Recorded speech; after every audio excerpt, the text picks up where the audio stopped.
Excelente día. El día de hoy vamos a hablar sobre el papel de la cultura en el desarrollo de los individuos, esto como parte de la evaluación sumativa del campo aplicado de los procesos socioculturales. Para empezar, vamos a mencionar lo siguiente. Solemos tener la creencia de que somos completamente autónomos, independientes, tenemos pensamientos propios y podemos llegar a considerarnos hasta especiales. En este sentido, pues podemos llegar a tener hasta una actitud un poco arrogante. Lo cierto es que no es del todo así. No somos individuos aislados. Vivimos en sociedad y eso implica que lo que en sociedad se construye va a influir directa o indirectamente en la manera en que somos nosotros. En nuestros comportamientos influye aunque lleguemos a tener decisiones personales. Es justamente la psicología social la que va a venir a aclarar esas relaciones entre individuo y sociedad. Si bien es cierto que es una relación compleja de explicar, no debemos de olvidar que el individuo o nosotros como individuos no somos personas solo porque sí, sino que más bien nos encontramos dentro de un círculo social y al reconocernos y al reconocer a otros y los otros al reconocernos a nosotros es justamente donde se forma ese círculo social. Asimismo, es dentro de la sociedad donde nosotros como individuos vamos a modificar la sociedad, vamos a construirla, la vamos a validar y la vamos a hacer real. Dicho lo anterior, el objetivo de esta presentación será dilucidar el papel de la cultura en el desarrollo de los individuos. Vamos a empezar con tres perspectivas tres nociones de cultura, una antropológica, una social y una filosófica. A continuación vamos a ver la de Ralph Linton, un antropólogo. Nos dice que la cultura es el resultado de lo aprendido y las conductas que se comparten y se transmiten entre los miembros de una sociedad. Él nos habla de patrones culturales que son pautas de conducta más o menos uniformes en las acciones de los miembros de una sociedad. Y aquí he puesto dos ejemplos en la imagen de arriba. Un patrón, una pauta de conducta típica de las sociedades de Asia Oriental, por ejemplo, China, Taiwán, Japón y Corea del Sur. Eh, que las personas allá suelen tener dos calzados, ¿no? Un calzado para la calle y un calzado para la casa. Entonces, ellos no entran a la casa con el calzado con el que van en la calle, sino más bien se quitan los zapatos o los tenis o las botas, lo dejan en un lugar específico para ese calzado y se colocan otro calzado para estar en la casa. Y además todo el diseño de sus casas y de sus departamentos digamos que esta construcción en la entrada para justamente llevar a cabo eso. Nosotros aquí en las sociedades occidentales no lo hacemos. Por otro lado, pues se me ocurrió poner como ejemplo de otras pautas de conducta, ejemplificar con los alimentos, específicamente aquí en la zona central de México, que tenemos bien arraigado que a la hora de la comida a fuerzas es una sopita, un arroz y un guisado, tres tiempos. ¿No? Y entonces más o menos es así de uniforme en cada una de las fonditas que se encuentren en casi cualquier parte de la zona central de México. Y todo eso lo compartimos todos los mexicanos que estamos aquí en la zona central. Lo digo de acá de la zona central porque desconozco si en el norte del país o en el sur del país también, o sureste también lo hagan, pero por lo menos aquí en la Ciudad de México y en el Estado de México, la zona metropolitana, son acciones que todos compartimos, ¿no? Ahora bien, desde la perspectiva sociológica, aquí tenemos a la de Talcott Parsons, sociólogo, y él nos habla de la cultura como un sistema de símbolos institucionalizados en la cual pues básicamente se refiere a ideas y creencias mantenidos en pluralidad, lo que nos da lugar a la tradición cultural. Y esta tradición cultural es transmitida, compartida y aprendida. También nos menciona que los sistemas de símbolos presentan un aspecto normativo. Esto quiere decir que nos ayudan a juzgar intereses y acciones, pero también estos sistemas de símbolos nos permiten regular y ordenar las conductas de los individuos en sociedad. Aquí puse dos ejemplos de una misma actividad, pero desde dos variantes religiosas, ¿no? La religión como una institución, el bautismo. En el primer caso, la imagen de arriba es un bautismo católico. La tradición es que se tiene que hacer antes de los 2 años y hasta donde yo recuerdo creo que pues le untan aceite, hay padrinos, lo hace un padre, el padre lleva toda su vestimenta y pues después se hace la pachanga y en la pachanga pues hay bolo, ¿no? Todo eso es parte del el bautismo católico. Abajo estamos viendo igual un bautismo, pero en este caso es un bautismo de la religión cristiana evangélica. Aquí el bautismo es es cuando la persona es más grande y hasta donde yo recuerdo, en este caso, digamos que pues las fiestas son como más moderadas, o sea, no hay alcohol, no hay padrinos y desde luego que no hay bolo. Eh, bueno, aquí esto lo quería poner como representación de lo que nos mencionaba, nos menciona Talcott Parsons. Pasamos a la perspectiva filosófica. Esta es de Luis Villoro. Dice que una cultura satisface necesidades y deseos y permite realizar fines, todo mediante dos cosas: expresar modos de ver el mundo y dar sentido a actitudes y comportamientos, de modo que los individuos quedemos integrados en un colectivo. También nos menciona que para que una cultura cumpla sus funciones debe satisfacer cuatro principios. Número uno, el principio de autonomía, que se refiere a que se aceptan creencias ajenas siempre y cuando no sean impuestas. Número uno me recordó a la cultura Tex-Mex, en la que me parece que ocurrió como una combinación de tanto de la cultura mexicana como de la cultura estadounidense. Y entonces hubo como un sincretismo cultural y ahora pues básicamente todo lo Tex-Mex es como propio, ya es autónomo y al mismo tiempo también cumple el segundo principio de autenticidad, ¿no? Tienen hasta su propia comida, su propia música y sus propios estilos de vida, que son el resultado de la combinación entre los migrantes, en la primera generación de migrantes hacia Estados Unidos y lo propio que ocurría dentro de Estados Unidos, ¿no? Dentro del crecimiento y desarrollo económico que tuvo Estados Unidos. Luego, bueno, el principio de autenticidad dice que hay manifestación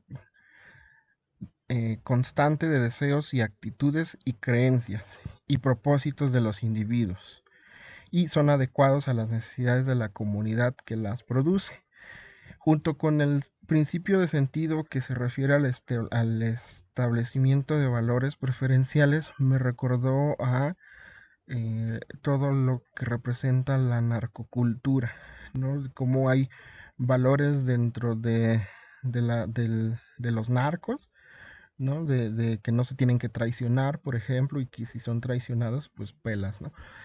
Y, o por ejemplo, que pues inclusive dentro del deseo y actitud de la narcocultura de crecer, que es muy parecido al, al- a la idea corporativa, ¿no? De crecer, crecer, producir, producir, crecer y seguir creciendo, seguir produciendo, pero más bien desde la ilegalidad, desde lo delictivo, ¿no? Es muy parecido al capitalismo todo desmedido, de nada más producir, producir, producir, pero en ese sentido, pues producir drogas, ¿no?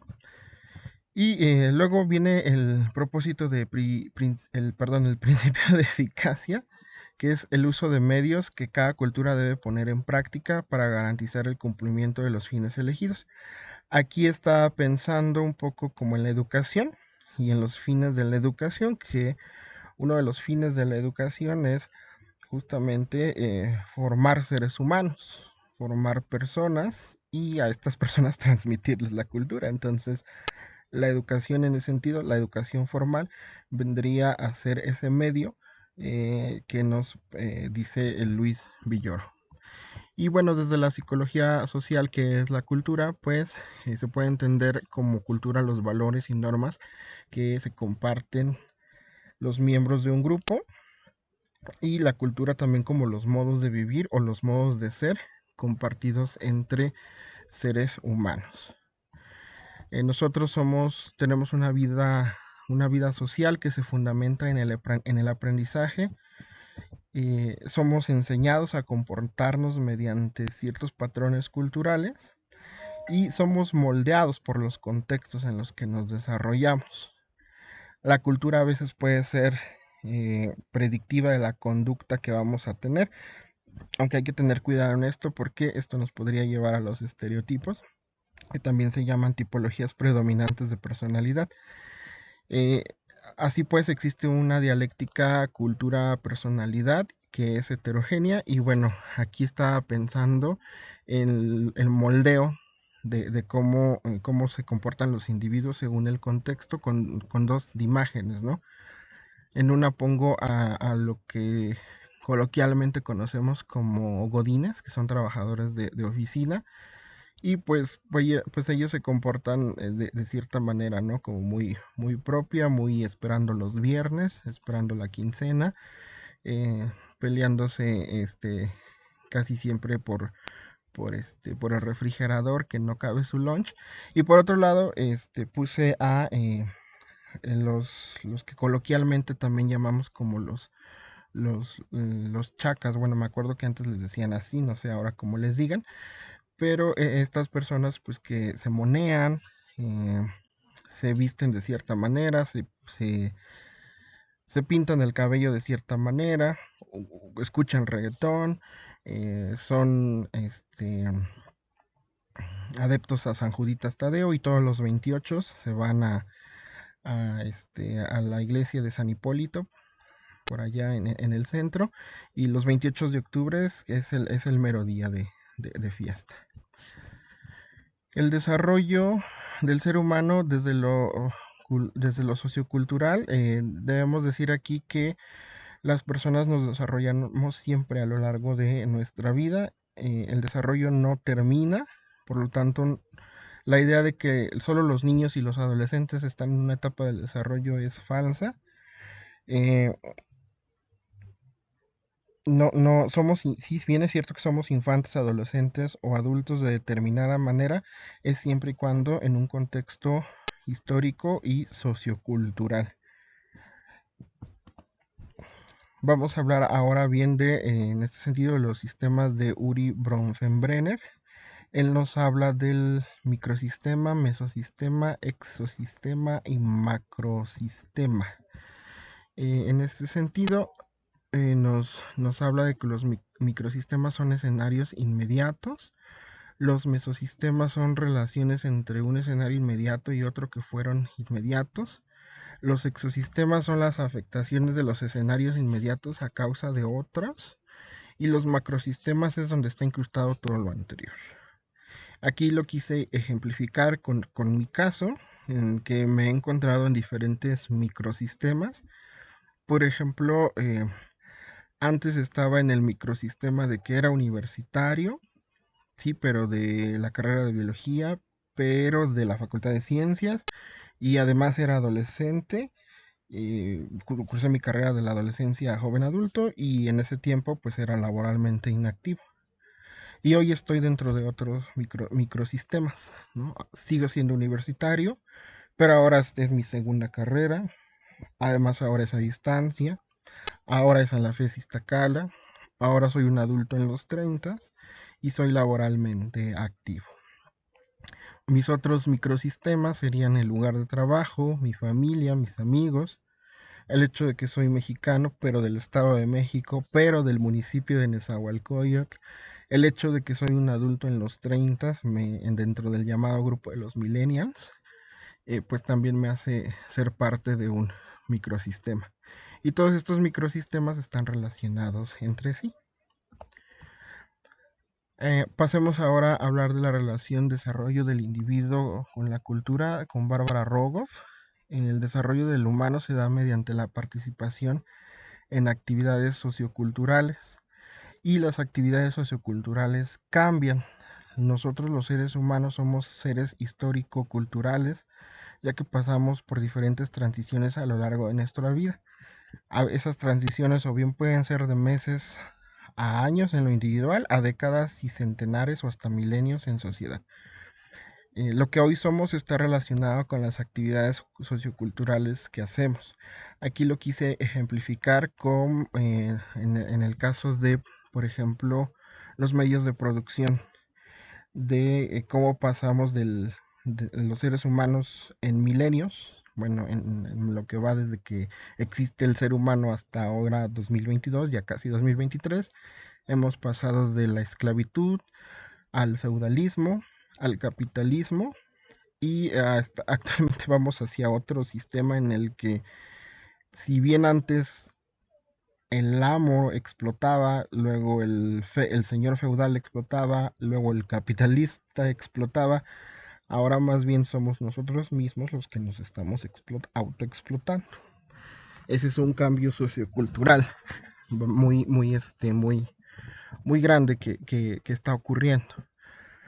Otro cambio sociocultural, por ejemplo, de la comunicación, cómo cambió sobre todo desde que aparecieron los teléfonos celulares.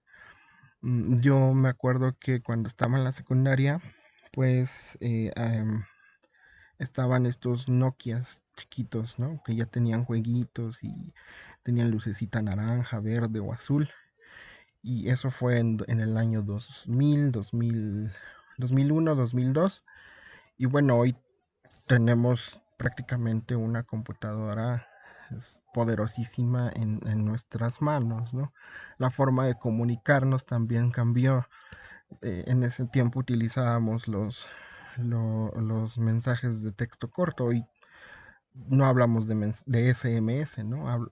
Hablamos de WhatsApp, ¿no? Mándame un WhatsApp, decimos así. Del cómo aprendemos a desarrollarnos en sociedad mediante la práctica. Al aprender la cultura construimos un sentido de pertenencia, una afiliación o membresía. Con el tiempo reconocemos el tipo de persona que somos, es decir, adoptamos una identidad y vivimos en comunidades que son sitios de práctica, es decir, lugares donde vamos a negociar, compartir cosas y nos vamos a desarrollar. No obstante, estos sitios de práctica pues no son siempre positivos, sino que traen conflictos, que me hizo recordar que probablemente esto se refiera a los llamados choques culturales. En este sentido estaba pensando la identidad de UNAM y la identidad de UNAM que todos tenemos los que pertenecemos a esta grande casa de estudios, la máxima casa de estudios de México.